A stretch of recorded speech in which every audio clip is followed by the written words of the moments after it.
আজকে যে ছবির যে প্রকাশ করা নিয়ে যে বিতর্ক তৈরি হচ্ছে কি বলবে?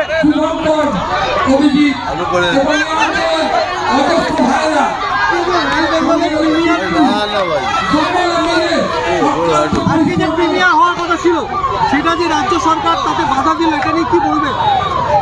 এটাই বলবো, জোর জার মুলুকতার। শুনলেন? আগে বইটা তো দেখুন, তারপরে তো বলবেন। বইটা না দেখেই যদি এরকম করেন কি হবে? ওই এটা নোয়াখালীর ম্যাসাকার, ক্যালকাটা কিলিং, তার উপরে বই। এখন কিসের জন্য ভয় সেটা বলতে পারছি না, তবে ভয় তো নিশ্চয়ই পেয়েছে, নইলে করবেন কেন? কি হবে আগামী দিনে রাজ্যের ভবিষ্যৎ? আলো জ্বলছে এখন, এরপরে অন্ধকার। এসআইআর নিয়ে রাজ্য সরকার এসআইআর হবে হবে হবে, কেউ রুখতে পারবে। সেক্ষেত্রে বাংলাদেশে শরণার্থী যারা, তাদের কি ভবিষ্যৎ? তাদেরও তো একই ব্যাপার। যদি আপনি ইল্লিগালি এসে থাকেন, sorry, we can't help it. তাহলে সেক্ষেত্রে সনাতনী যারা আছেন তারা সনাতনী, বারবার করে তো বলছি, সনাতনী জেগেছে। আমি যেমন বলি যে গর্ব সে কহো হাম সনাতনী হ্যাঁ, আপনারাও সনাতনী। সনাতনী আমাদের উৎস, সনাতনী আমাদের গর্ব। তো সনাতনী যখন জেগেছে তখন B expect a good result. আমি তো 23টা কমপ্লিট করেছি, এবার যাব প্রত্যেক এলাকাতেই যাব, প্রত্যেক জেলায়, প্রত্যেক গ্রামে যাব। এসআইআর নিয়ে মানুষকে কি বোঝাবেন? অনেকের মধ্যে একটা বিভ্রান্তি তৈরি হয়েছে, কি বোঝাবেন? যারা লিগ্যালি আমাদের এখানে আছেন তাদের কিচ্ছু হবে না, কোনো ভয় পাবার কোনো কিচ্ছু নেই।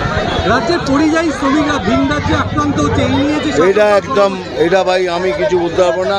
কোন ভিন রাজ্যে আক্রান্ত হয়েছে বলতে পারবেন? আমি ব্যাঙ্গালোরে হোটেল বানিয়েছি, এখানে সব পরিযায়ী শ্রমিক 100 থেকে 150 লোক কাজ করেছে। এখন যদি আমি ফোন করে বলি না, আকবর আমার এখানে 2x2 কাজ ভাগ করে দিবি, বলে দাদা একজনও খালি নেই। খুব আনন্দ আছেন ওরা, খুব ভালো কাজ। এইসব করে ওদের যদি আবার কষ্ট পেলেন, ওরা এসে গেলে কি পাবে? এখানে তো কিছু করার নেই, অ্যাটলিস্ট ওরা তো সুখে রয়েছে।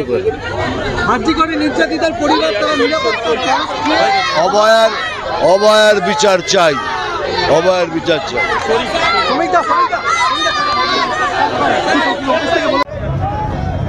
প্রথমেই লোকনাথ বাবার চরণে আমার মাথা ঠেকিয়ে অটলজির শ্রদ্ধাঞ্জলিতে বলতে চাই, কালকে আমার এখানে আসার কথা ছিল, আসতে পারিনি। তার কিছু কারণ ছিল, আমি জানি না সেটা, কিন্তু কালকেই আমার এখানে আসার কথা ছিল। আপনাদের সবাইকে আমি হার্দিক শুভেচ্ছা জানাচ্ছি এই ভালো কাজ করার জন্য। আরো বড় করে করবেন এটা, যেন আরো বড় করে আমরা আসতে পারি।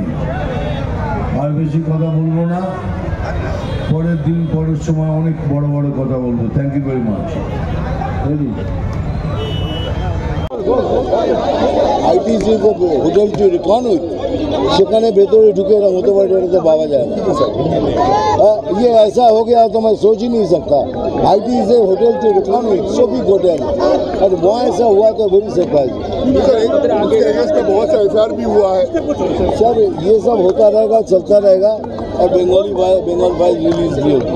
सर बीजेपी का भरोसा सभी को ही करता है, मगर वोट के बाद दिखा जाता है उन लोगों का जैसे सपोर्ट नहीं मिलता है। इन लोगों का कहना है जैसे अभय का विचार वहाँ पे CBI का ये सब होते, तो भरोसा बीजेपी को भरोसा करने के लिए क्या करना पड़ेगा? ये कुछ नहीं करना पड़ेगा। आप CBI पे दिया है ना केस, तो देखिए वेट कीजिए। लेकिन मुझे पूछेंगे, मैं कहूँगा कि अभय का विचार मिलना ही चाहिए बस। इस बार का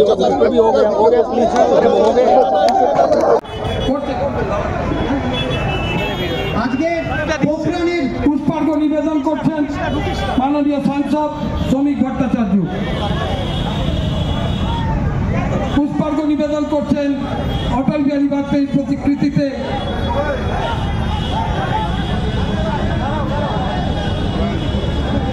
আজ অটলজি প্রাণ দিবস, প্রত্যেকটি রাজ্যকে যখন জুড়ে দিয়েছে সেই সরকারি চতুর্ভুজ যোজনা, অন্নদায় অন্নপূর্ণা যোজনা।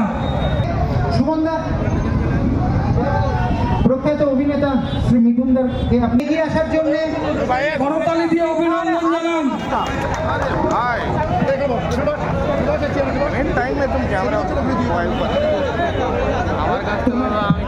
আমি নিজের কাছে লিখছেন সুবীর সিং। এই যে কার্যক্রম, এই কার্যক্রমের আয়োজক সুবীর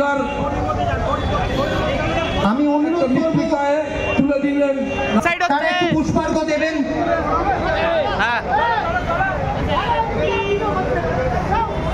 সকলে করতালি দেবেন।